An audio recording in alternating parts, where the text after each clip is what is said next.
গ্রামগঞ্জের যুবক যুবতীদের মধ্যে কাবাডি খেলার প্রবণতা বাড়াতে এক দিবসীয় কাবাডি প্রতিযোগিতার আয়োজন করা হলো কাঁকসার সিলামপুরে। সিলামপুর খাদিম যুব সংঘের উদ্যোগে আয়োজিত কাবাডি টুর্নামেন্টের সূচনা করেন কাঁকসা থানার এক পুলিশ আধিকারিক।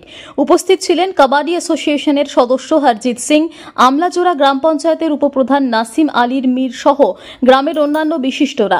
প্রতিযোগিতায় রাজ্যের বিভিন্ন জেলা থেকে মোট 16টি দল অংশ নেয়, যার মধ্যে 12টি পুরুষ ও 4টি মহিলা দল।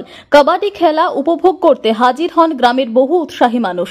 প্রথম বর্ষের প্রতিযোগিতা হলেও আগামী বছরগুলিতেও কাবাডি টুর্নামেন্টের উদ্যোগ চালিয়ে যাওয়ার কথা বলেন উদ্যোক্তারা। এখানে 12টা টিমের ছেলেদের 12টা টিম আছে, মেয়েদের 4টা টিম। তো মেয়েদের শুভ সূচনা করার জন্য মেয়েদের টিম থেকে আমন্ত্রণ করেছি। আর ছেলেদের বাইরের সব টিম আছে।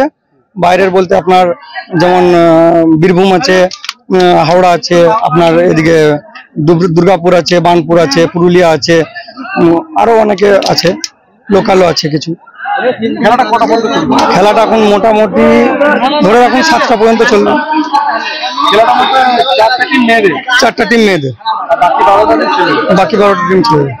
উপস্থিত ছিলেন আপনার কাঁকসা থানার ভারপ্রাপ্ত মেজবাবু ছিলেন, আর এসআই ছিলেন, আরো অফিসাররা ছিলেন, এবং আমাদের কাবাডি অ্যাসোসিয়েশনের চেয়ারম্যান হরজিৎ সিং নিকি ছিলেন।